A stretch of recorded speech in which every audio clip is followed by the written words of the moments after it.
Hello friends, आज के इस क्लास में करेंट अफेयर्स को देखने वाले हैं। काफ़ी ध्यान से देखिएगा। आपके आने वाले एग्ज़ाम के लिए आज का जो आप टॉपिक देखोगे काफ़ी ज़्यादा इम्पॉर्टेंट है। आज के इस क्लास में सबसे पहले रामसर साइट्स के बारे में बात करने वाले हैं। काफ़ी ज़्यादा इम्पॉर्टेंट रामसर साइट है और यहाँ से सवाल बनकर आता ही है, इसीलिए ध्यान से आप इसे देखेंगे। सबसे पहला पॉइंट को समझिए।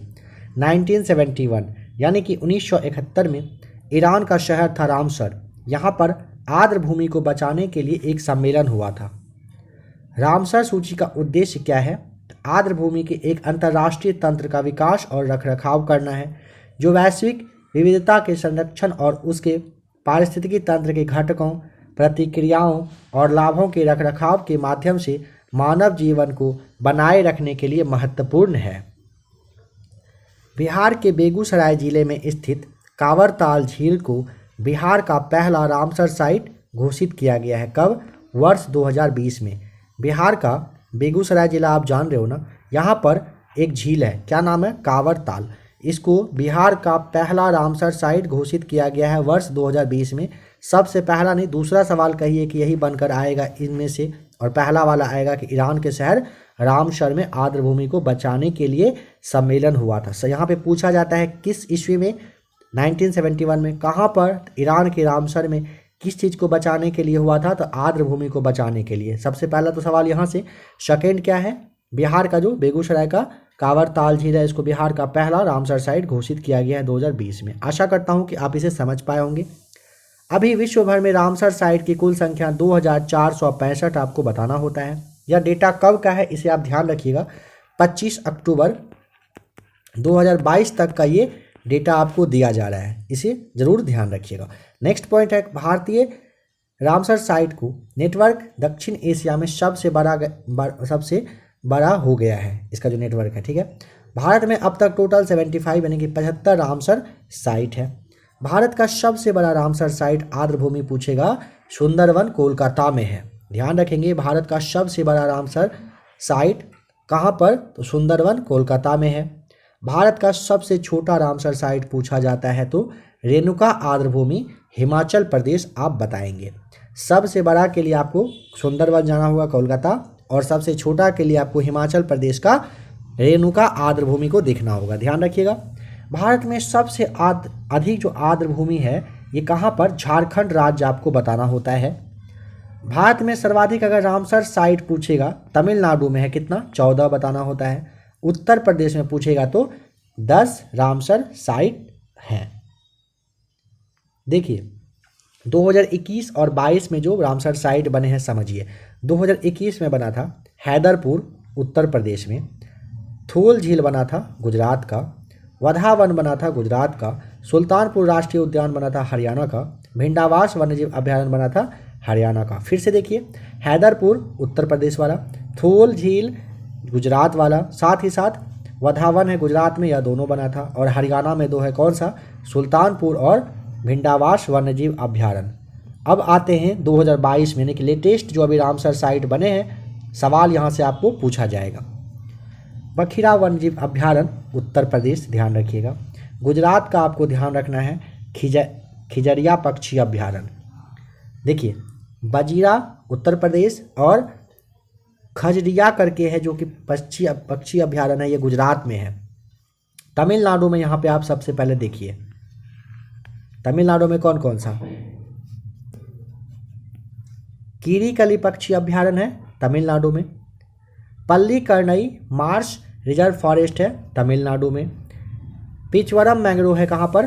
तमिलनाडु में। आशा करता हूँ कि आप इसे समझ पाए होंगे अच्छे से। अब चलते हैं नेक्स्ट पे, जो कि आपका एक है मिजोरम में और एक है मध्य प्रदेश में। कौन कौन सा? मिजोरम में आपको पाला आर्द्र भूमि बताना होता है, और अगर ये आपका पूछेगा साक्ष्य सागर कहाँ पर, तो मध्य प्रदेश। पाला पूछेगा मिजोरम में, साक्ष्य सागर पूछेगा तो मध्य प्रदेश बताना होता है। चलते हैं फिर से अब तमिलनाडु पर। तमिलनाडु में देखिए, यहाँ पे तमिलनाडु में एक बात ध्यान रखिएगा, 2022 ईस्वी में रामसर साइट्स में जो भारतीय जगह शामिल हुए हैं ना, उसे ही देख रहे हैं अभी। कूनतकुलम पक्षी अभ्यारण्य है तमिलनाडु में। मन्नार की खाड़ी समुद्री बायोस्फीयर जो है तमिलनाडु में। उदयमारुथमपुरम जो है पक्षी अभयारण्य तमिलनाडु में है। वेदांथंगल पक्षी अभयारण्य कहाँ पर? तमिलनाडु में। फिर से देखिए, अगर आपसे पूछता है कूथनकुलम पक्षी अभयारण्य तमिलनाडु बताइएगा। मन्नार की खाड़ी समुद्री बायोस्फीयर रिजर्व कहाँ पर? तमिलनाडु में है। उदयमार्तंदमपुरम जो है यह तमिलनाडु में है। वेदांथंगल पक्षी अभयारण्य तमिलनाडु में है। वेलोर पक्षी अभयारण्य तमिलनाडु बता दीजिएगा। नेक्स्ट है बेमन्नूर वेटलैंड कॉम्प्लेक्स तमिलनाडु में है। अब आ जाइए ओडिशा पर। ओडिशा में कौन सा है? तो सतकोसिया गार्ज है। गोवा में है कौन सा? नंदा झील। कर्नाटक में है कौन सा? तो रंगनाथितु वीएस आपको ध्यान रखना है। सिरपुर आर्द्रभूमि पूछेगा, मध्य प्रदेश बताना है। आशा करता हूँ कि यहाँ तक आप समझ पाए होंगे। अब चलते हैं फिर से कहाँ पर?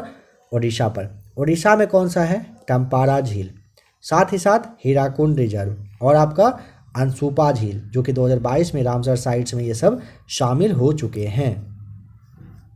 एक बार फिर से इसे रिपीट कर लीजिएगा। देखिए, ओडिशा में टम्पारा, हीराकुंड रिजर्व और अनसुपा झील है। मध्य प्रदेश में है कौन सा? यशवंत सागर। यशवंत सागर पूछेगा कहाँ पर है? मध्य प्रदेश आपको बताना होता है। आ जाइए फिर से तमिलनाडु पर।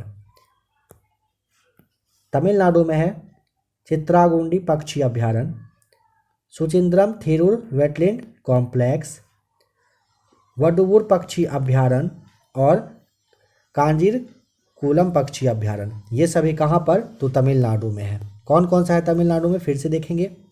चित्रागुंडी पक्षी अभयारण्य, सुचिंद्रम थिरूर वेटलैंड कॉम्प्लेक्स, वुडवुर पक्षी अभयारण्य, वडुवुर करके है, और काजीरंगकुलम जो पक्षी अभयारण्य है।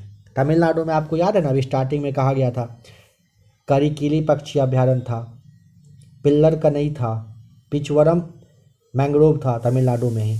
आशा करता हूँ कि आप सबको ध्यान से देखे होंगे, समझ पा रहे होंगे अच्छे से। आ जाइए अब महाराष्ट्र पर चलते हैं। महाराष्ट्र में है ठाणे क्रीक, जो कि 2022 में रामसर साइट्स में शामिल हुए हैं। जम्मू और कश्मीर में दो है, यहाँ पे ध्यान दीजिए। कौन कौन सा? हाईगम वेटलैंड कंजर्वेशन रिजर्व और Shallabugh wetland conservation reserve. Jammu Kashmir में हाईगम वेटलैंड है और सालबुग वेटलैंड कंजर्वेशन रिजर्व है। इन दोनों को भी ध्यान रखिएगा, काफ़ी इंपॉर्टेंट, 2022 में शामिल हुआ है, यहाँ से सवाल पूछा जाता है। नेक्स्ट टॉपिक है अपना कौन सा?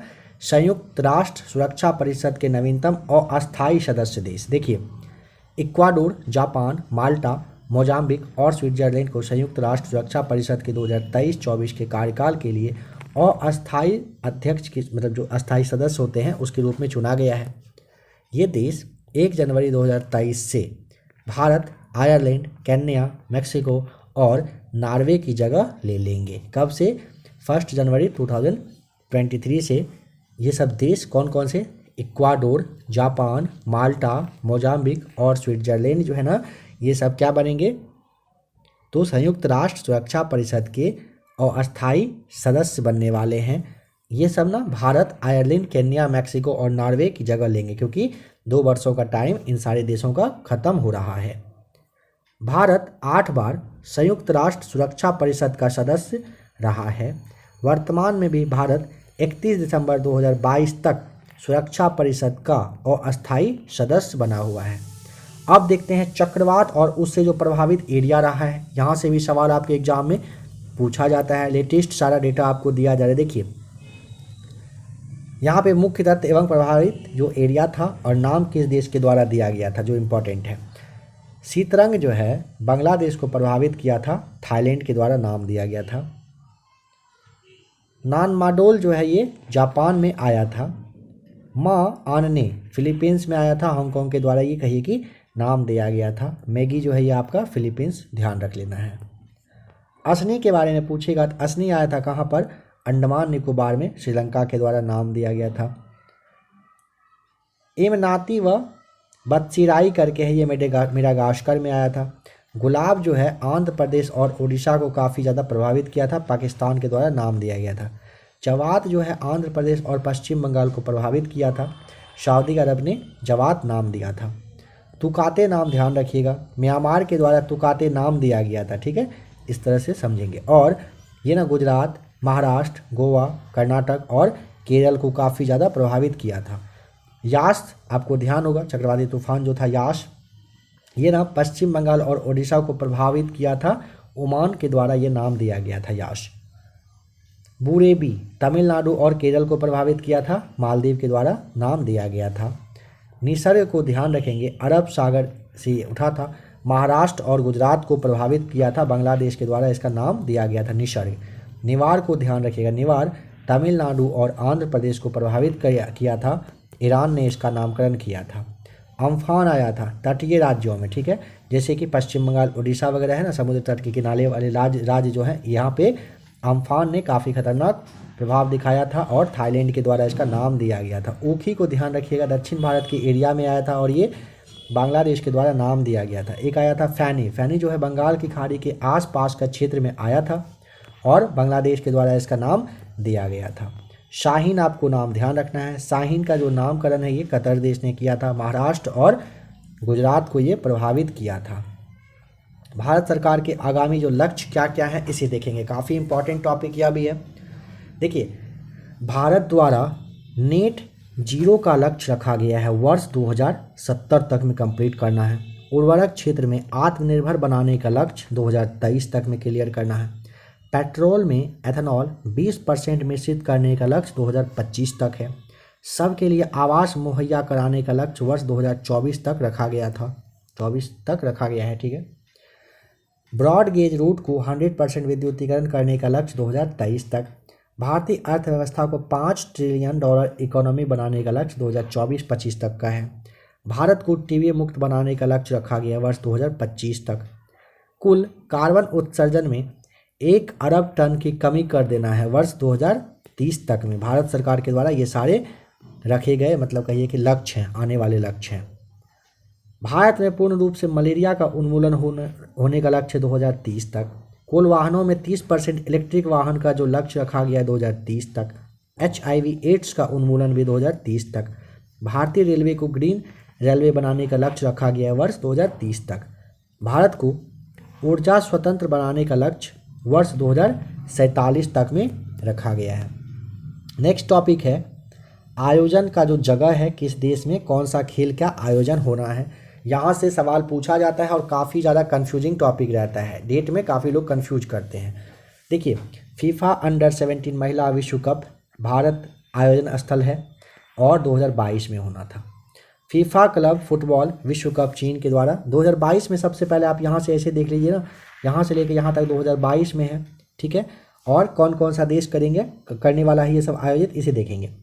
फीफा अंडर 17 महिला विश्व cup Bharat, FIFA club football विश्व कप चीन के द्वारा, फीफा विश्व कप जो 22वां वाला है कतर, एशियन पैरा खेल जो है 4th नंबर का हुआंगू चीन में, एशियाई खेल 19वें नंबर का जो हुआंगू चीन में होना है। ये इसे ध्यान रखिएगा कि सबसे पहले तो एशियन जो पैरा खेल है ना 4th वाला, ये हुआंगू चीन 2022, और एशियाई खेल 19वां जो संस्करण है ये हुआंगू चीन में होना है कब, अगले साल में। विश्व मुक्केबाजी चैंपियनशिप जो पुरुष वाला है सर्बिया यानी कि बेलग्रेड में होना था 2023 में। फीफा अंडर 17 विश्व कप पेरू देश में होना है और ये 2023 में भी इसे होना है। फीफा अंडर अगर पूछेगा अंडर 20 विश्व कप इंडोनेशिया 2023 में होना है। फीफा महिला विश्व कप पूछेगा ऑस्ट्रेलिया और न्यूजीलैंड के द्वारा वर्ष 2023 आपको ध्यान रखना है, करवाया जाएगा। इंडियन ओशियन आइसलैंड गेम्स पूछेगा तो मेडागास्कर के द्वारा 2023 में करवाया जाएगा। पुरुष हॉकी विश्व कप 15वां नंबर का ओडिशा यानी कि भारत में होना है 2023, अगले साल पुरुष हॉकी विश्व कप भारत में होगा। ICC क्रिकेट विश्व कप 13वां वाला जो है भारत में होगा अगले वर्षों में, अगले साल भारत में काफ़ी ज़्यादा कहिए कि इस तरह का प्रोग्राम होने वाला है। आप लोगों को ज़रूर पता होगा G20 होना है, पुरुष हॉकी विश्व कप होना है, ICC क्रिकेट विश्व कप होना है 2023 में ही अगले साल। काफ़ी कुछ अगले वर्ष भारत में होने वाला है, काफ़ी बिजी शेड्यूल रहने वाला है आप सबों का। रग्बी विश्व कप फ्रांस में 2023 में होना है। Men's T20 world cup USA व वेस्ट इंडीज में करवाया जाएगा कब, 2024 में। प्रथम अंतर्राष्ट्रीय हॉकी महासंघ विश्व कप जो है ओमान देश में होना है 2024 में। कोपा अमेरिका होगा इक्वाडोर में जो कि 2024 में होना है। ग्रीष्मकालीन ओलंपिक खेल जो 33वें नंबर का है ये पेरिस यानी कि फ्रांस में होगा वर्ष 2024 में। विश्व एथलेटिक्स चैंपियनशिप होगा टोक्यो यानी कि जापान में कब, 2025 में। कौन सा? विश्व एथलेटिक चैंपियनशिप पूछा जाएगा कि 2025 में किस देश में होगा, तो आपको टोक्यो यानी कि जापान बताना होता है। चैंपियंस ट्रॉफी 2025 में होगा पाकिस्तान में। महिला ओडीआई विश्व कप होगा 2025 में, कहाँ? भारत में। फीफा विश्व कप जो 23वें नंबर का होगा 2026 में, कनाडा, मैक्सिको और अमेरिका में करवाया जाएगा। एशियाई खेल का ध्यान रखिएगा, 20वां नंबर का जो है 2026 में होना है नागोया, जापान में। 23वां राष्ट्रमंडल खेल मेलबर्न यानी कि ऑस्ट्रेलिया में वर्ष 2026 में होगा। मेंस T20 जो वर्ल्ड कप है भारत और श्रीलंका के बीच, भारत और श्रीलंका में होगा 2026 में। आईसीसी क्रिकेट विश्व कप 14वें नंबर का दक्षिण अफ्रीका करवाएगा 2027 में। ग्रीष्मकालीन ओलंपिक जो खेल है 34वें नंबर का, ये लॉस एंजलिस, अमेरिका यानी कि 2028 में इसे होना है। एक बार फिर से अच्छे से इसे देख लेंगे, काफ़ी ज़्यादा इंपॉर्टेंट है, बस एक नज़र में फटाफट एक बार देखिए। आशा करता हूँ कि यहाँ तक आपने अच्छे से देखा होगा। फीफा अंडर 17 महिला विश्व कप भारत में 2022 का। फीफा क्लब फुटबॉल विश्व कप चीन में 2022 में। फीफा विश्व कप 22वें नंबर का कतर में 2022 में। एशियन पैरा खेल चौथा वाला वांगू चीन में 2022 में। एशियाई खेल 19वें नंबर का वांगू चीन में अगले साल होना है। विश्व मुक्केबाजी चैंपियनशिप पुरुष वाला सर्बिया यानी कि बेलग्रेड में 2023 में होगा। फीफा अंडर 17 विश्व कप पेरू देश में 2023 में करवाया जाएगा। फीफा अंडर 20 विश्व कप अगर पूछेगा इंडोनेशिया, ये 2023 में होगा। यहाँ पे देखिए फीफा है दोनों अंडर से, एक है 17 विश्व कप जो कि पेरू में होगा 2023 में ही, और एक है अंडर 20 वाला जो कि इंडोनेशिया में होगा, ये भी 2023 में भी कंडक्ट करवाया जाएगा। कंडक्ट क्या खेल होगा। फीफा महिला विश्व कप ऑस्ट्रेलिया एवं न्यूजीलैंड में होगा 2023 में। इंडियन ओशियन आइसलैंड गेम्स जो है मेडागास्कर में वर्ष 2023 में होना है। पुरुष हॉकी विश्व कप 15वें नंबर का ओडिशा यानी कि भारत में अगले साल होगा। आईसीसी क्रिकेट विश्व कप 13वें नंबर का भारत में ही होगा अगले साल में 2023 में, मतलब कुछ ही महीने बाद से कहिए कि 2023 तो आ ही जाएगा। रग्बी विश्व कप फ्रांस में 2023 में। मेंस T20 वर्ल्ड कप यूएसए और वेस्ट इंडीज में 2024 में। प्रथम अंतर्राष्ट्रीय हॉकी महासंघ विश्व कप पूछेगा ओमान में वर्ष 2024 में होना है। कोपा अमेरिका ध्यान रखिएगा इक्वाडोर 2024 में। ग्रीष्मकालीन ओलंपिक खेल 33वें नंबर का पेरिस यानी कि फ्रांस में जो होगा 2024 में होगा। विश्व एथलेटिक्स चैंपियनशिप ये जो जापान देश है यहाँ पर होगा 2025 में। चैंपियंस ट्रॉफी 25 में होगा कहाँ पर? पाकिस्तान में। महिला वाला ओडीआई विश्व कप भारत में होने वाला है 2025 में। फीफा विश्व कप 23वें नंबर का होगा कनाडा, मैक्सिको और अमेरिका में जो कि 2026 में होना है। कौन सा? फीफा विश्व कप 23वें नंबर का। एशियाई खेल 20वें नंबर का होगा नागोया, जापान में, कब? 2026 में। 23वां राष्ट्रमंडल खेल पूछता है मेलबर्न, ऑस्ट्रेलिया में, बताना है आपको 2026 में होगा। Mains T20 world cup Bharat और श्रीलंका के बीच 2026 में होगा। आईसीसी क्रिकेट विश्व कप 14वां वाला दक्षिण अफ्रीका में होगा वर्ष 2027 में। लास्ट पॉइंट को देखिए, ग्रीष्मकालीन ओलंपिक जो है खेल 34वें नंबर का ये लॉस एंजलिस और अमेरिका में वर्ष 2028 में करवाया जाएगा। आशा करता हूँ कि यहाँ तक आपने क्लास को अच्छे से देखा होगा, समझा होगा। नेक्स्ट टॉपिक हम लोगों का होने वाला है भारतीय कला एवं संस्कृति। इसे आप अच्छे से यहाँ पर देखेंगे। आपके लिए काफ़ी अच्छे तरीके से कोशिश किया गया है सेट करके क्लास देने का। कभी कहीं पे अगर गलती से थोड़ा बहुत साइड से कुछ कटवट जाए, जो लिखावट होता है, तो उसे आप खुद मैनेज कर लिया करेंगे। राज्य स्तरीय सिरुई लिली महोत्सव 2022 का चौथा संस्करण कहाँ पर? मणिपुर में आयोजित करवाया गया। राज्य स्तर पर कौन सा? सिरुई लिली महोत्सव 2022 का यह संस्करण चौथे नंबर का था और मणिपुर में हुआ है। समझिएगा, यह वार्षिक उत्सव मणिपुर सरकार के पर्यटन विभाग द्वारा सिरुई लिली के फूल के बारे में जागरूकता पैदा करने और बढ़ाने के उद्देश्य से आयोजित किया जाता है। कौन सा? सिरुई लिली महोत्सव। देखिए, 4 दिवसीय महोत्सव का उद्घाटन मणिपुर के राज्यपाल ला, नाम देखिए क्या है, ला गणेशन, और मुख्यमंत्री जो एन बीरेन्द्र सिंह थे, इनके द्वारा उखरुल जिले के सिरुई गांव में जो मैदान है वहीं पर किया गया था। ठीक है, नेक्स्ट पॉइंट देखिए, प्रत्येक वर्ष अप्रैल के दूसरे सप्ताह में फसल की कटाई की शुरुआत के प्रतीक के रूप में असम में बोहाग बिहू महोत्सव मनाया जाता है। पूछा जाता है ना कि बोहाग बिहू महोत्सव कब, कहाँ, क्यों मनाया जाता है, ऐसे आप ध्यान रखिएगा। इस वर्ष बोहाग बिहू 14 अप्रैल से 16 अप्रैल तक में मनाया गया। 14, 15, 16 अप्रैल 3 दिनों का ये इस बार बोहाग बिहू महोत्सव रहा। राष्ट्रपति यानी कि पूर्व राष्ट्रपति रामनाथ कोविंद द्वारा माधवपुर घेर, जो कि पोरबंदर गुजरात में है, यहाँ पर माधवपुर घेर मेले का उद्घाटन किया गया।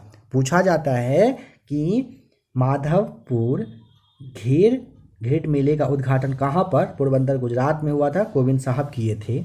यह मेला भगवान कृष्ण और रुक्मणी के पवित्र मिलन का जश्न मनाने हेतु 2018 से मनाया जा रहा है, भगवान कृष्ण और रुक्मणी के लिए। ठीक है, अब नेक्स्ट पॉइंट देखिए, झारखंड राज्य में स्थानीय सरना धर्म के हिस्से के रूप में आदिवासी समुदायों द्वारा नए साल के त्यौहार के रूप में सरहुल त्यौहार हर वर्ष की भांति मनाया गया। यह त्यौहार चैत्र के हिंदू महीने में अमावस्या के 3 दिन बाद मनाया जाता है। सरहुल शब्द का संबंध वृक्ष पूजा से है। इस त्यौहार में प्रकृति की पूजा की जाती है। केंद्रीय संस्कृति मंत्रालय द्वारा एक वेबसाइट, नाम ध्यान रखेंगे, मंदिर 360 लॉन्च की गई है। किसके द्वारा? केंद्रीय संस्कृति मंत्रालय के द्वारा। कौन सा वेबसाइट है? तो मंदिर 360। देखिए 360 ना एक डिजिटल प्लेटफॉर्म है जहां कोई भी किसी भी स्थान से 12 ज्योतिर्लिंग और 4 धाम के दर्शन कर सकता है। ज्योतिर्लिंग कितना है? 12 है ना, और 4 धाम जो है इन सबको दर्शन करना हो किसी को अगर, तो इन सब के दर्शन करना हो तो मंदिर 360 एक वेबसाइट है, वहाँ से किया जा सकता है। देखिए मेघालय के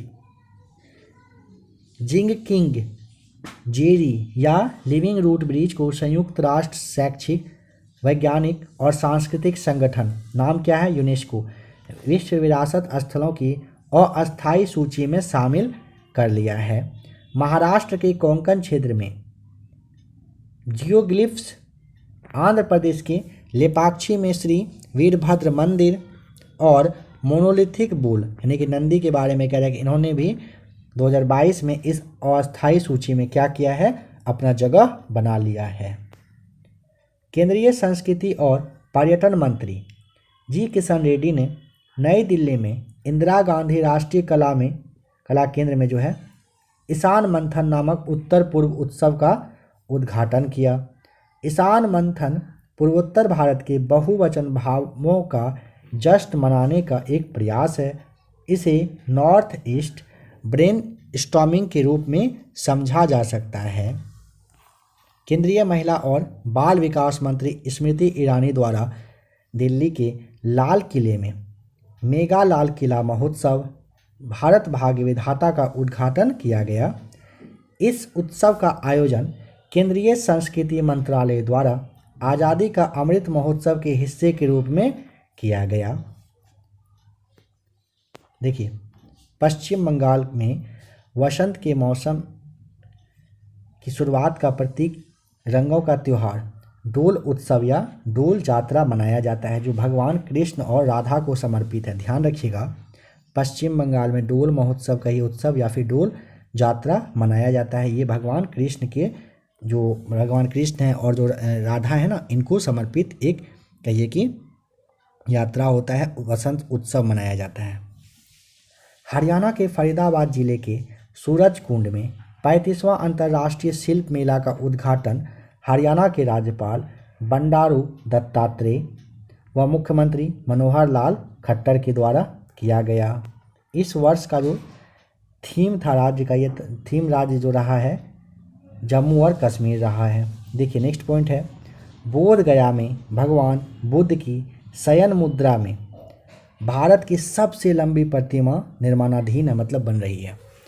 बुद्ध इंटरनेशनल वेलफेयर मिशन द्वारा निर्मित यह प्रतिमा 100 फीट लंबी और 30 फीट क्या है ऊंची होगी। ध्यान रखिएगा, बोध गया में भगवान बुद्ध की शयन मुद्रा में भारत की सबसे लंबी प्रतिमा बन रही है।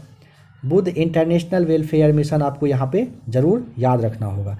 इनके द्वारा बनाया गया यह प्रतिमा 100 फीट लंबा और 30 फीट क्या है ऊंचा है। इसे कोलकाता के मूर्तिकार के द्वारा फाइबर ग्लास से बनाया जा रहा है।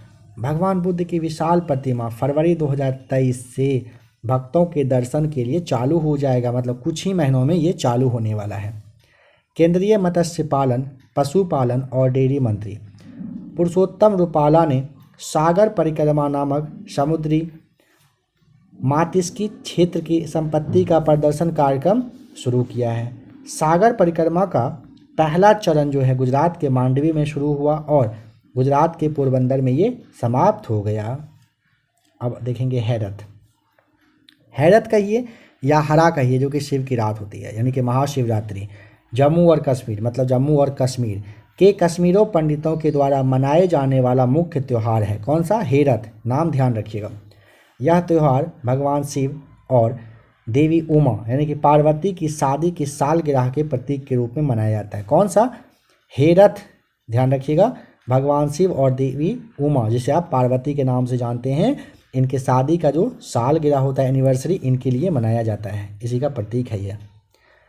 हेरत महोत्सव फरवरी और मार्च के बीच त्रयोदशी या फाल्गुन यानी कि हिंदू कैलेंडर के हिसाब से कह रहा है, इसके महीने के कृष्ण पक्ष के 13वें दिन मनाया जाता है। आइए अब नेक्स्ट पॉइंट पर। महाशिवरात्रि के अवसर पर शिव ज्योति अर्पणम महोत्सव के हिस्से के रूप में मध्य प्रदेश के उज्जैन शहर ने 10 मिनट में 11.71 लाख मिट्टी के दिए जलाकर गिनीज रिकॉर्ड में अपना नाम लिखवा लिया। महाशिवरात्रि के अवसर पर शिव ज्योति अर्पणम महोत्सव के हिस्से के रूप में, मतलब उसी टाइम में ये मनाया गया था। मध्य प्रदेश का जो आपका उज्जैन शहर है, यहाँ पर 10 मिनट में, मात्र 10 मिनट में समझिए 11.71 लाख मिट्टी के दिए जलाकर गिनीज रिकॉर्ड में नाम लिखवा लिया गया। इस रिकॉर्ड ने 3 नवंबर 2021 को, आपको ध्यान होगा, उत्तर प्रदेश के अयोध्या में बनाए गए 9.41 लाख दिए जलाने का रिकॉर्ड को तोड़ दिया है। कब? तो 3 नवंबर 2021 को उत्तर प्रदेश का अयोध्या में क्या हुआ था ना, 9.41 लाख दिए जलाया गया था। बट इस बार क्या हुआ ना कि 10 मिनट में 11.71 लाख मिट्टी के दिए जला करके इस रिकॉर्ड को तोड़ दिया गया। नेक्स्ट पॉइंट देखिए, संस्कृति और विदेश मंत्री मीनाक्षी लेखी ने वंदे मातरम हेतु एक सिग्नेचर ट्यून जारी किया है। इस गाने को Grammy award winner Ricky Kej और विक्रम घोष ने कंपोज किया है। काफ़ी इंपॉर्टेंट, समझिएगा। कह रहे संस्कृति और विदेश मंत्री, विदेश जो राज्य मंत्री है, मीनाक्षी लेखी, इन्होंने वंदे मातरम हेतु एक ना सिग्नेचर ट्यून जारी किया। इस गाने को ग्रैमी अवार्ड मिल चुके इंसान, जिसका कि नाम है रिकी केज, और विक्रम घोष ने क्या किया है, कंपोज किया है। यह गणतंत्र दिवस समारोह 2022 के लिए राजपथ नई दिल्ली में प्रस्तुत संस्कृति मंत्रालय के वंदे मातरम नृत्य उत्सव हेतु तैयार किया गया था। मध्य प्रदेश के राज्यपाल मंगू भाई पटेल ने आज़ादी का अमृत महोत्सव के अवसर पर मध्य प्रदेश के खजुराहो में 48वें खजुराहो नृत्य महोत्सव 2022 का उद्घाटन किया।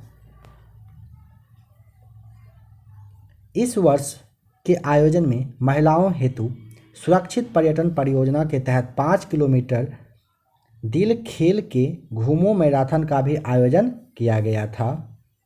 अब देखिए कौन सा त्यौहार मनाया जाता है कहाँ पर, इसे समझिएगा। इसका विशेष क्या मतलब तथ्य रहता है वो समझिए। फिर इसके बाद देखेंगे कुछ और तथ्य, और फिर देखेंगे किस राज्य वगैरह में कहाँ पर ये मनता है कौन सा। लोजर महोत्सव पूछेगा ना, तिब्बती बौद्ध धर्म के पारंपरिक कार्यक्रम में नए वर्ष की शुरुआत में लद्दाख में मनाया जाता है। कौन सा? लोजर महोत्सव। कहाँ मनता है? तो लद्दाख में मनता है। कौन मनाते हैं? तिब्बती बौद्ध धर्म के पारंपरिक कार्यक्रम के रूप में है ये, नए वर्ष की शुरुआत के लिए मनाया जाता है। एप्पल फेस्टिवल होता है जो कि कृषि व संबद्ध क्षेत्र के विकास तथा किसानों की आय बढ़ाने के लिए होता है, जम्मू कश्मीर में। कौन सा? Apple festival. 5वां गंगा उत्सव 2021 के बारे में देखिए। सार्वजनिक नदी कनेक्शन को मजबूत करने के लिए हुआ था वाराणसी में। कौन सा? 5वां गंगा उत्सव 2021 वाला। वंगाला त्यौहार आप ध्यान रखेंगे, ये ना गारोस जनजाति द्वारा मेघालय में सलजोंग देवता के सम्मान में मनाया जाता है। चेरी ब्लॉसम जो कि 2021 में हुआ था, इसमें ना मेघालय में फूलों के खिलने के साथ ये त्यौहार मनाया गया था। वांचुआ महोत्सव ध्यान रखिएगा, तिवा आदिवासी द्वारा मनाए जाने वाला पारंपरिक यह क्या है? नृत्य है। अब यहाँ पे कुछ स्थल हैं जो कि कहीं पे कुछ कुछ जो उत्सव वगैरह मनता है, या तो राज्य या तो फिर यूनियन टेरेटरी, मतलब कि केंद्र शासित प्रदेश है, उसे देखेंगे। देखिए, बिहार के जमुई में कलरव पक्षी महोत्सव मनाया जाता है। उत्तर प्रदेश में क्या क्या मनता है समझेंगे।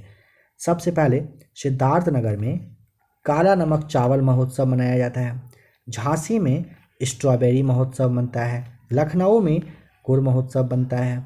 कुशीनगर में केला महोत्सव मनाया जाता है। ये सारे तो हो गए उत्तर प्रदेश के। अब चलते हैं गुजरात। गुजरात में जो पोरबंदर है, यहाँ पर माधवपुर घेर मेला मनाया गया है।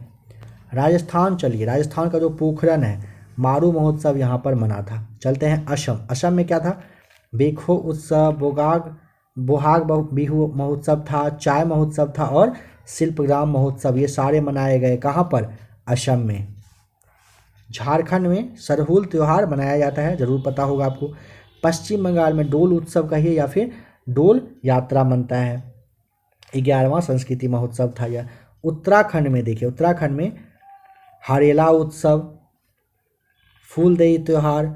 अगर एग्जैक्ट पूछेगा ऋषिकेश में, तो ऋषिकेश में अंतर्राष्ट्रीय योग महोत्सव आपको ध्यान रखना होता है। उड़ीसा आइए, उड़ीसा में ना ध्यान रखिएगा तोसाली राष्ट्रीय शिल्प मेला, फिर आपका राजा पर्व या फिर कहिए मिथुन संक्रांति त्यौहार कहा जाता है। रज महोत्सव, बोईता बंदना उत्सव, फिर आपका नुआखाई महोत्सव, ये सारे मने हैं। गोवा में ध्यान रखिएगा, गोवा में साओ जो आओ मनता है और सिग्मो महोत्सव मनाया गया है। ठीक है, 21-22 का डेटा आपको बताया जा रहा है। मध्य प्रदेश में शिव ज्योति अपरनम महोत्सव जो है, फिर मांडू महोत्सव और नमस्ते ओरछा मना है। कहाँ पर? तो मध्य प्रदेश में। आ जाइए महाराष्ट्र। महाराष्ट्र में आपको पता है ना कि दही हांडी फेमस है, और मुंबई में अगर पूछेगा तो गुड़ी पड़वा यहाँ पर काला घोड़ा महोत्सव मनाया जाता है। अरुणाचल प्रदेश में अगर पूछेगा तो शांगकेन महोत्सव होता है जो कि जल उत्सव के रूप में होता है। सोलंग त्यौहार मनाया जाता है। कहाँ पर? अरुणाचल प्रदेश में। अब यहीं पर अगर पूछेगा तवांग मठ में कौन सा, तो तुरग्या महोत्सव मनाया जाता है। हिमाचल प्रदेश में फगली उत्सव और लोसार त्यौहार बनता है।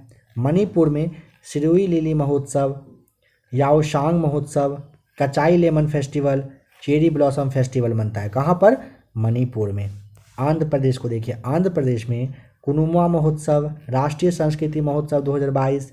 सिक्किम में पांग लहाबसोल मनता है। फिर आपका सागा दावा त्यौहार मनता है। लोसांग त्यौहार मनाया जाता है जो कि ये जो भूटिया जनजाति के लोग होते हैं इनके द्वारा मनाया जाता है सिक्किम में। आ जाइए अब केरल। केरल में देखिए, केरल में अट्टूकल पोंगल मनता है। तेलंगाना में मेदाराम जतारा, बोनालू त्यौहार, बथुकम्मा उत्सव मनाया जाता है। नई दिल्ली आपको ध्यान रखना है, आदि महोत्सव बनता है, मनाया जाता है। जम्मू कश्मीर में देखिए, जम्मू कश्मीर में लेवेंडर फेस्टिवल, हेरात पर्व, अहरबल महोत्सव, कंचोथ महोत्सव। कहाँ पर? जम्मू कश्मीर में ये मनाया जाता है। चिनाब घाटी में ये खास करके होता है कौन सा? कंचोथ महोत्सव, जगह इसका फिक्स था। लद्दाख में देखिए स्पितुगस्टर, लेह में हिमालयन फिल्म महोत्सव, नुब्रा घाटी लेह में आइस क्लाइंबिंग महोत्सव मनता है। त्रिपुरा में खारची उत्सव मनाया जाता है। मेघालय में मेघा कयाक फेस्टिवल अभी मना है, ध्यान रखिएगा। अब इसे देखिए, सूचकांक भारत का स्थान और टॉप पर जो कंट्री रहा है उसे देखेंगे। काफ़ी इम्पॉर्टेंट आपके एग्जामिनेशन के व्यू से यह है, इसे आपको ध्यान से देखना है, समझना है।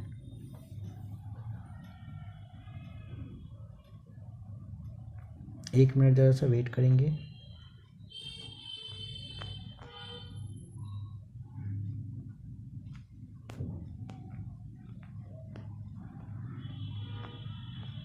चलिए देखिए,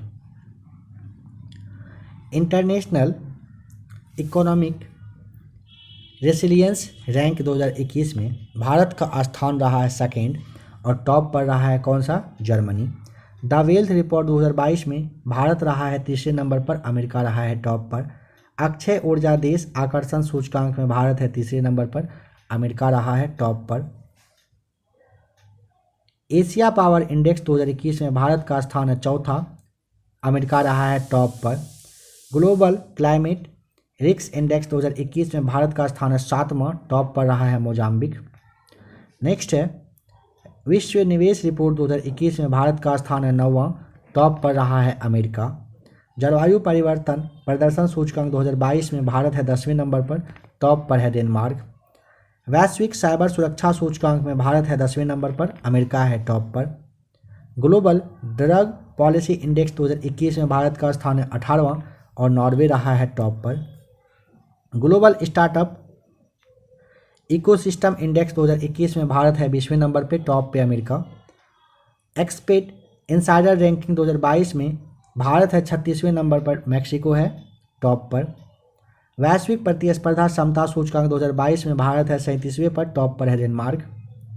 ग्लोबल पेंशन इंडेक्स में भारत है 40वें पर और टॉप पर है आइसलैंड। वैश्विक नवाचार सूचकांक में भारत है नंबर 40वें पर, टॉप पर है कौन सा? स्विट्जरलैंड।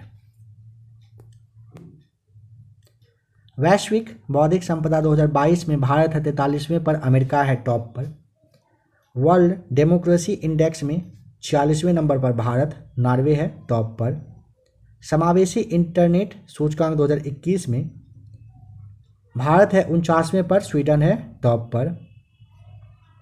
गुड गवर्नमेंट इंडेक्स में 2021 का जो डेटा है इसके हिसाब से भारत है 49वें, फिनलैंड है टॉप पर। ग्लोबल इनोवेशन इंडेक्स 2021 में भारत है 50वें और दक्षिण कोरिया है टॉप पर। ग्लोबल हाउस प्राइस इंडेक्स 2021 में 51वें नंबर पर भारत और टॉप पर है तुर्की। यात्रा और पर्यटन सूचकांक 2021 में भारत है 54वें पर और जापान है टॉप पर। वर्ल्ड टैलेंट रैंकिंग 2021 में 56वें नंबर पर भारत, स्विट्जरलैंड है टॉप पर। ग्लोबल हेल्थ सिक्योरिटी इंडेक्स 2021 में भारत है 66वें नंबर पर, अमेरिका है टॉप पर। ग्लोबल स्किल्स रिपोर्ट 2021 में भारत है 67वें, स्विट्जरलैंड है टॉप पर। वैश्विक खाद्य सुरक्षा सूचकांक 2021 में 71वें नंबर पर है भारत, आयरलैंड है टॉप पर। हैनले पासपोर्ट इंडेक्स 2022 वाला जो कि जुलाई में रिपोर्ट आया था 87वें नंबर पर भारत, जापान है टॉप पर। भ्रष्टाचार धारणा सूचकांक 2021 में भारत है 50वें नंबर पर, डेनमार्क, फिनलैंड और न्यूजीलैंड है टॉप पर। नेक्स्ट है वैश्विक ऊर्जा संक्रमण इंडेक्स 2021 में भारत है 87वें नंबर पर, स्वीडन है टॉप पर। वर्ल्ड डेमोक्रेसी रिपोर्ट 2022 में 93वें नंबर पर भारत है, स्वीडन है टॉप पर।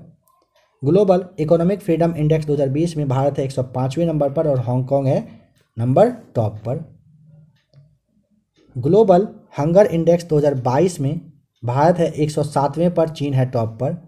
मानव पूंजी सूचकांक 2020 में भारत रहा 116वें पर, सिंगापुर रहा टॉप पर। ह्यूमन फ्रीडम इंडेक्स 2021 में भारत रहा है 119वें पर, स्विट्जरलैंड रहा है कहाँ पर? टॉप पर बना हुआ है। सतत विकास रिपोर्ट 2021 के हिसाब से भारत 120वें, फिनलैंड है टॉप पर। आर्थिक स्वतंत्रता सूचकांक 2021 में भारत है 121वें, सिंगापुर टॉप पर। मानव विकास सूचकांक 2021 में भारत है 132वें, स्विट्जरलैंड है टॉप पर। ग्लोबल जेंडर गैप इंडेक्स में भारत है 135वें नंबर पर और टॉप पर है आइसलैंड। विश्व शांति सूचकांक 2021 में भारत है 135वें पर, आइसलैंड है टॉप पर। विश्व खुशहाली रिपोर्ट 2022 के मामले में भारत है 136वें, फिनलैंड है टॉप पर। विश्व प्रेस स्वतंत्रता सूचकांक 2022 में भारत है 150वें पर और नॉर्वे रहा है टॉप पर। आशा करता हूँ कि यहाँ तक आप समझ पाए होंगे अच्छे से। अब देखिए CME जो बेरोजगारी आंकड़ा होता है, इसे आप देखिए, काफ़ी इंपॉर्टेंट है, यहाँ से सवाल आपके एग्जाम में पूछा जाता है। Centre for monitoring Indian economy, इसे जिसे आप CMIE के नाम से जानते हो, इसके आंकड़ों के अनुसार सितंबर 2022 में भारत में कुल बेरोजगारी दर गिरकर 6.43% हो गया। अगस्त 2022 में यह दर 8.3% रहा था। सर्वाधिक बेरोजगारी में राजस्थान है टॉप पर 23% के साथ, फिर है जम्मू कश्मीर, फिर है हरियाणा और है फिर त्रिपुरा। ये सारे दर्ज की गई है सर्वाधिक बेरोजगारी यहाँ पर। छत्तीसगढ़ में सितंबर 2022 में 0.1% बेरोजगारी दर्ज की गई है, जो अब तक का सबसे कम है। तेंदुआ रिपोर्ट आया था 2018 में, हर साल नहीं आता है, कुछ कुछ टाइम पे आता है, तो इसे आप देख लीजिए फटाफट। तेंदुआ रिपोर्ट क्या कह रहा है? यह पर्यावरण मंत्रालय के द्वारा जारी किया गया है। 2014 से 18 की अवधि में तेंदुआ की आबादी में 60% की वृद्धि हुई है। रिपोर्ट के अनुसार 2018 तक भारत में तेंदुए की संख्या 12,852 है। देखिए ये एग्जैक्ट डेटा नहीं होता है, आगे पीछे थोड़ा सा एक दो होता है, इसे आप ध्यान रखिएगा। 12,852 वैसे आपको ध्यान रखना है। राज्यवार संख्या देखिए, मध्य प्रदेश में है 3,421, कर्नाटक में है 1,783, महाराष्ट्र में है 1,683। ध्यान रखिएगा, अगर पूछेगा मध्य प्रदेश में सबसे ज़्यादा है 3,421, कर्नाटक में है 1,783, महाराष्ट्र में है कितना 1,683। अब आइए बाघ रिपोर्ट देखिए जो कि 2018 में आया था। इस रिपोर्ट के अनुसार देश में बाघों की कुल संख्या 2,967 है, यानी कि 2,967 है कुल बाघों की संख्या आपके देश भारत में। मध्य प्रदेश में सबसे अधिक 526 बाघ है, जिसे आप टाइगर स्टेट्स के नाम से भी जानते हो। दूसरे स्थान पर कर्नाटक है 524, तीसरे स्थान पर उत्तराखंड है 442 बाघों के साथ। बिहार में बाघों की संख्या अगर पूछ लेगा तो आपको 31 बताना है। बिहार में कितने बाघ हैं? 31, ध्यान रखिएगा। दुनिया का लगभग 70% बाघ भारत में निवास करता है। समझ पा रहे हैं? ये प्राउड फील करने वाली बात है। दुनिया का लगभग 70% बाघ कहाँ पर है? आपके भारत में। 2014 से 18 की अवधि में बाघों की आबादी में 33% की क्या हुई है? वृद्धि हुई है। कब से? 2014 से 18 के बीच में बाघों की आबादी में क्या हुआ है? वृद्धि हुआ है 33%। सर्वाधिक बाघ वाला टाइगर रिजर्व का नाम है जिम कॉर्बेट, जो कि 231 है। चलिए, आप में से जो लोग क्लास को देख रहे हैं, आप कमेंट करके बताइए जिम कॉर्बेट टाइगर रिजर्व जो है कहाँ पर है, किस राज्य में है जिम कॉर्बेट? अगर पता हो कमेंट करके बताइए, नहीं पता हो क्लास दिया गया है, आप लोग देख लेंगे। अब आते हैं 7वां स्वच्छता सर्वेक्षण जो कि 2022 में हुआ है, काफ़ी इम्पॉर्टेंट, ध्यान से देखिए। नोडल मंत्रालय आवास और शहरी मामले मंत्रालय के द्वारा किया गया। सबसे स्वच्छ शहर में फर्स्ट नंबर पे है भारत का इंदौर, जो कि मध्य प्रदेश में लगातार 5वें वर्ष ये बना हुआ है। सेकेंड पे है सूरत, थर्ड पे है नवी मुंबई। सबसे स्वच्छ शहर में इंदौर है फर्स्ट पे, सेकेंड पे है सूरत, थर्ड पे है नवी मुंबई। सर्वश्रेष्ठ राज्य पर आ जाइए। फर्स्ट पर तो ये मध्य प्रदेश है, सेकेंड पे आपका है छत्तीसगढ़ और थर्ड पे है महाराष्ट्र। ध्यान देंगे, सर्वश्रेष्ठ राज्य के मामले में मध्य प्रदेश टॉप, छत्तीसगढ़ सेकेंड और थर्ड पे महाराष्ट्र है। देखिए समझिएगा थोड़ा सा अच्छे से। कह रहा है कि 1 लाख से अधिक आबादी वाले आबादी वाले शहर में इंदौर, सूरत, नवी मुंबई आता है। 1 लाख से कम आबादी वाले शहर में पूछेगा तो पंचगनी है, जो कि महाराष्ट्र का है। 1 लाख से अधिक आबादी के श्रेणी में हरिद्वार गंगा के किनारे बसा सबसे स्वच्छ शहर है। देखिए कितना सारा डेटा वगैरह निकाला जाता है। नेक्स्ट क्या कह रहा है? गंगा के किनारे, ठीक है समझिएगा, कह रहा है गंगा के किनारे बसे वह 1 लाख से कम आबादी वाले शहरों में बिजनौर, जो कि उत्तर प्रदेश का है, ये रहा है कहाँ पर? टॉप पर रहा है, ध्यान रखिएगा, ठीक है। नेक्स्ट पॉइंट है देवलाली, यानी कि महाराष्ट्र को देश का सबसे स्वच्छ छावनी बोर्ड चुना गया है। देवलाली महाराष्ट्र का जो है ना सबसे स्वच्छ छावनी है ये अपने देश का। देश का सबसे स्वच्छ छोटा शहर अगर पूछेगा तो नई दिल्ली नगर पालिका परिषद बताना होता है। 3 से 10 लाख की आबादी की श्रेणी में देश का सर्वश्रेष्ठ आत्मनिर्भर मध्यम शहर पूछेगा तो नोएडा बताना है। सफाई मित्र सुरक्षित शहर के रूप में तिरुपति, जो कि आपका आंध्र प्रदेश का हो जाएगा सही जवाब। चलिए, इसे तो आपने देख लिया।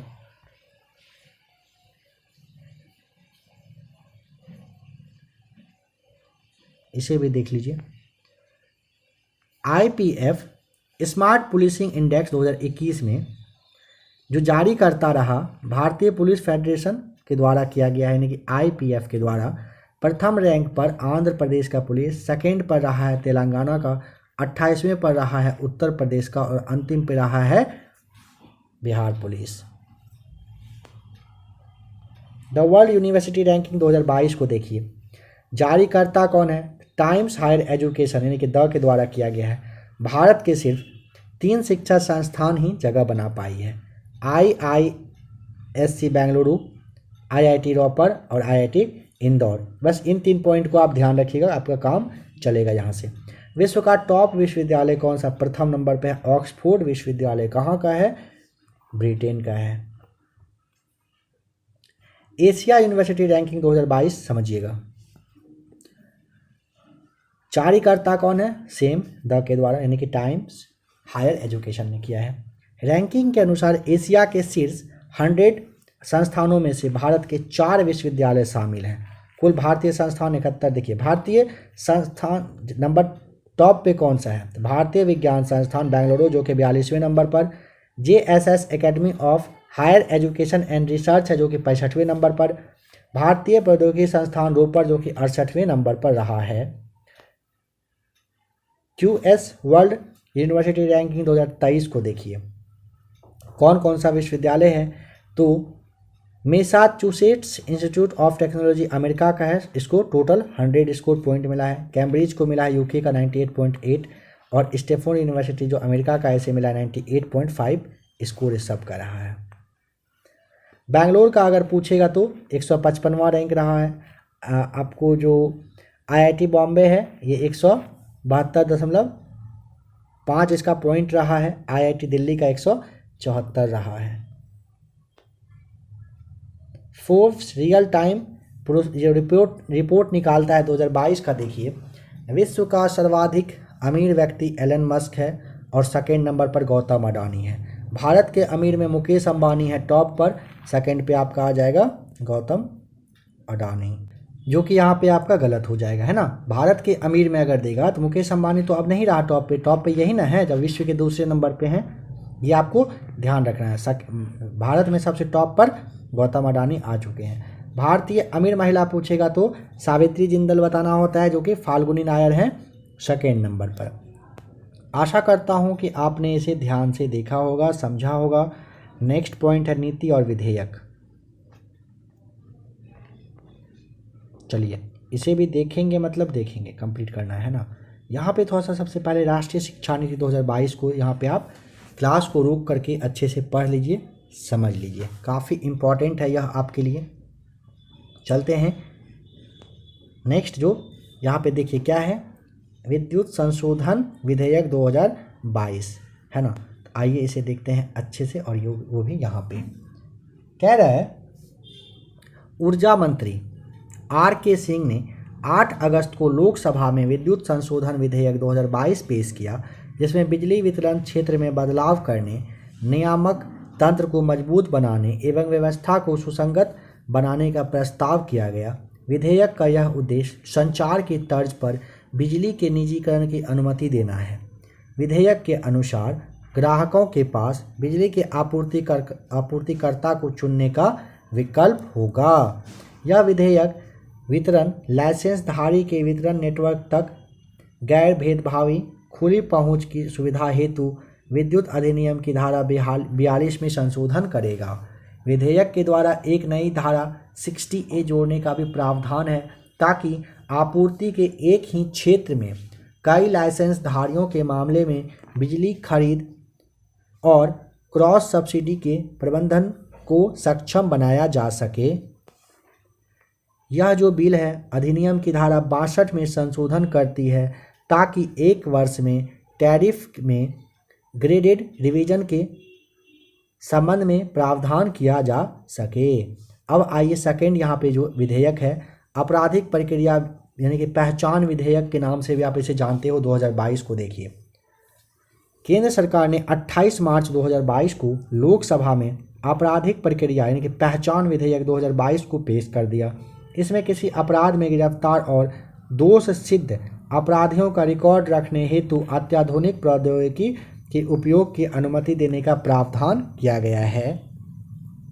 आपराधिक प्रक्रिया यानी कि पहचान न विधेयक अपराधियों की यूनिक पहचान से जुड़ा विधेयक है। इसका मुख्य उद्देश्य अपराधियों की बायोग्राफिक डिटेल्स को सुरक्षित रख लेना होता है। यह बिल अपराधियों और ऐसे अन्य व्यक्तियों की पहचान के लिए पुलिस को उनके अंगों और निशानों की माप लेने का भी अधिकार मिल जाता है।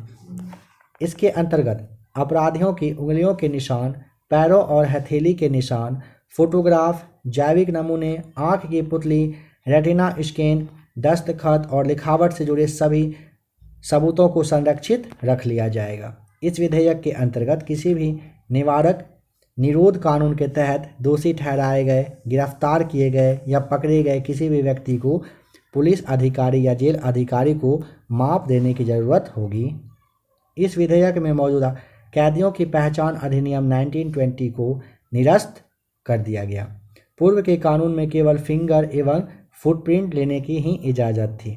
इसके अतिरिक्त मजिस्ट्रेट के आदेश के बाद फोटोग्राफ लिए जाने का भी प्रावधान था। अब आइए राष्ट्रीय जांच एजेंसी के बारे में देखिए। केंद्रीय मंत्रिमंडल ने राष्ट्रीय भर्ती एजेंसी है जिसे आप NRA के नाम से जानते हो, इसके गठन को अपनी मंजूरी दे दी है। यानी कि सोसाइटी पंजीकरण अधिनियम 1860 के तहत हुआ है। उद्देश्य क्या है तो केंद्र सरकार के नौकरियों की भर्ती प्रक्रिया में बहुआयामी सुधार लाना रहा है। NRA में रेल मंत्रालय, वित्त मंत्रालय, वित्तीय सेवा विभाग, SSC और RRB सहित IBPS के प्रतिनिधि शामिल होंगे। भारत सरकार द्वारा राष्ट्रीय भर्ती एजेंसी के गठन के लिए 1517.57 करोड़ रुपए की मंजूरी प्रदान की गई है। NRA के लिए ना 1517.57 करोड़ रुपए की मंजूरी दी जा चुकी है। उम्मीदवारों द्वारा CET में भाग लेने के लिए अवसरों की संख्या पर कोई सीमा नहीं होगी। गैर तकनीकी पदों के लिए स्नातक, उच्च माध्यमिक यानी कि +2 जिसे कहते हो पास, और मैट्रिक यानी कि 10th जो पास होगा वहाँ वाले उम्मीदवार के लिए अलग से CET का संचालन भी किया जाएगा। CET के बारे में ध्यान रखिएगा, टोटल 12 भाषाओं में आयोजित करी जाएगी। मध्य प्रदेश देश का पहला राज्य है जिसने CET स्कोर के आधार पर अपने राज्यों के युवाओं को नौकरी देने का निर्णय ले लिया है। अब आइए वन्यजीव संरक्षण संशोधन विधेयक 2021 को देखें जरा सा। कह रहा है ना कि वन्यजीव संरक्षण अधिनियम विधेयक 2021 को लोकसभा ने मंजूरी दे दिया है। ठीक है, वन्यजीव संरक्षण अधिनियम 1972 वन क्षेत्र या केंद्र सरकार द्वारा निर्दिष्ट क्षेत्र से किसी भी पौधे की प्रजाति जीवित या मृत को जानबूझकर तोड़ने, उखाड़ने, नुकसान पहुंचाने, नष्ट करने, एकत्र करने, बेचने या स्थानांतरित करने को प्रतिबंधित कर दिया गया है। पिछले 8 वर्षों में देश में संरक्षित क्षेत्रों की संख्या 693 से बढ़कर 987 हो गई है। वन्यजीव संरक्षण संशोधन विधेयक 2021 में वन्यजीव संरक्षण अधिनियम 1972 में संशोधन का प्रस्ताव है। विधेयक में संरक्षित क्षेत्रों के बेहतर प्रबंधन के लिए संशोधन करने का प्रस्ताव रखा गया है। स्थानीय समुदायों द्वारा कुछ अनुमत गतिविधि जैसे चराई या पशुओं की आवाजाही, पीने और घरेलू पानी के वास्तविक उपयोग को अधिनियम की धारा 29 के तहत गैर निषेधात्मक माना जाएगा। कृषि कानून निरसन अधिनियम जो था, देखिए इसे फटाफट 2021 वाला, संसद के यहाँ पे पूछा जाता है किस सत्र के दौरान, तो मानसून सत्र के दौरान कृषि से संबंधित 3 विधेयक को लोकसभा और राज्यसभा से पारित किया गया था। भाजपा के सहयोगी अकाली दल की नेता हरसिमरत कौर बादल ने इस विधेयक के विरोध में खाद्य प्रसंस्करण मंत्री के पद से इस्तीफा दे दी थी। कौन, तो भाजपा के सहयोगी रही थी अकाली दल की नेता, नाम था हरसिमरत कौर बादल। ये क्या किए थे, खाद्य प्रसंस्करण मंत्री के पद से इस्तीफा इन्होंने दे दिया था अपना। कृषि सुधार हेतु निम्नलिखित 3 विधेयक को मंजूरी दी गई थी। ध्यान रखिएगा इसे। आइए अब क्या देखेंगे। अच्छा, 3 विधेयक कौन कौन सा है वो आपको यहाँ पे नहीं दिया हुआ है, ठीक है, आप इसको थोड़ा सा समझ लीजिए। पहला था कृषि उत्पादन व्यापार और वाणिज्य विधेयक। सेकेंड था मूल्य आश्वासन एवं कृषि सेवाओं पर कृषक अनुबंध विधेयक। और तीसरे नंबर पे रहा था आवश्यक वस्तु संशोधन बिल। इस तरह का टोटल 3 बिल था, ठीक है। अब यहाँ पे देखेंगे भारत एवं विश्व में जो प्रथम रहा 21 और 22 में, काफ़ी ज़्यादा इम्पॉर्टेंट है, ध्यान से देखिए। भारत का पहला डिजिटली साक्षर ग्राम पंचायत फुल्लम पारा केरल का। सौर ऊर्जा संचालित पहला भारतीय गांव का नाम है मोढेरा गुजरात का। दुनिया का सबसे लंबा ग्लास बॉटम ब्रिज है बाख लांग वियतनाम में है, 632 मीटर लंबा है। भारत का पहला अमृत सरोवर का नाम अगर पूछेगा आपसे तो पटवई रामपुर यूपी में है। देश का पहला वैक्यूम सीवर सिस्टम पूछेगा तो आपको आगरा में है, बताना है। तटस्थ कार्बन खेती वाला पहला राज्य का नाम है केरल। भारत की पहली फ्लोटिंग स्टोरेज और सिगेरिफिकेशन यूनिट जो है एच जयगढ़ में महाराष्ट्र में है। भारत का पहला डिजिटल वाटर बैंक बेंगलुरु में है। केरल का पहला कारवां वागामोन इडुक्की में। पहली भारतीय consumer goods company Dabur India है। मेटावर्स में दुकान स्थापित करने वाला दुनिया का पहला बैंक का नाम है जेपी मॉर्गन। भारत का पहला जल मेट्रो परियोजना वाला शहर का नाम है कोच्चि जो कि केरल में है। भारत का पहला हेली हब अगर पूछेगा तो गुरुग्राम हरियाणा में है। देश की पहली मोबाइल हनी प्रोसेसिंग वैन अगर पूछेगा तो सिरोरा गांव गाजियाबाद बताएंगे। भारत का पहला ओपन रॉक संग्रहालय हैदराबाद तेलंगाना बताएंगे। भारत का पहला पेपरलेस कोर्ट अगर पूछेगा केरल उच्च न्यायालय का है। भारत का पहला एलपीजी सक्षम और धूम्रपान मुक्त राज्य पूछेगा तो हिमाचल प्रदेश बताइएगा। ओडिशा का पहला बाल विवाह मुक्त जिला अगर पूछेगा तो गंजम जिला ओडिशा का है। दुनिया की सबसे लंबी मेट्रो लाइन अगर पूछेगा संघाई शहर चीन में है। भारत का पहला स्वास्थ्य लॉकर अगर डॉक प्राइम पूछेगा आयुष्मान भारत डिजिटल है, लॉन्च करता ये रहा है। भांग के कब्जे की अनुमति देने वाला पहला यूरोपीय देश का नाम है माल्टा। भांग की खेती को वैध करने वाला पहला भारतीय राज्य पूछेगा तो हिमाचल प्रदेश बताइएगा। दुनिया की सबसे लंबी बांसुरी बनी है पीलीभीत शहर में। देश का 4 रनवे वाला पहला एयरपोर्ट का नाम है इंदिरा गांधी एयरपोर्ट अंतर्राष्ट्रीय एयरपोर्ट। ध्यान रखिएगा, देश का 4 रनवे बना है यहाँ पर, कहाँ पर, इंदिरा गांधी अंतर्राष्ट्रीय एयरपोर्ट में ये बनकर तैयार हुआ है। आशा करता हूँ कि अभी तक आपने क्लास को देखा, आपको अच्छा लगा होगा, समझ में काफ़ी अच्छे से आया होगा। जल्द ही मिलेंगे इसके पार्ट नंबर 3 के साथ, यानी कि क्लास नंबर आज का यह आपका 2nd था। इसके बाद आएंगे क्लास नंबर 3 के साथ। क्लास आपको कैसा लगा कमेंट करके बताइएगा। कोशिश की जाएगी इस चैनल पर आपको करेंट अफेयर्स का ही क्लास देने का, और आप लोगों के लिए हर दिन करेंट अफेयर्स का क्लास इस चैनल पर आएगा। आप में से जो भी लोग नए होंगे, क्लास को फर्स्ट टाइम देख रहे होंगे, वीडियो को लाइक वगैरह कर दीजिएगा। अगर कहीं ग्रुप वगैरह हो तो आप वहाँ पे चाहें तो शेयर भी कर देंगे। करेंट अफेयर्स आपके एग्जाम में काफ़ी ज़्यादा इंपॉर्टेंट रोल प्ले करता है। तो करेंट अफेयर्स का जो यहाँ पे कहिए कि एक तरह से संग्रह आपको मिलेगा इस चैनल पर, जिसका कि नाम है ABC Academy 2.0। आप इसे सब्सक्राइब कर लीजिएगा। क्लास कैसा लगा आप कमेंट जरूर करके बताइएगा। जल्द ही मिलते हैं एक और नए अच्छे से क्लास के साथ।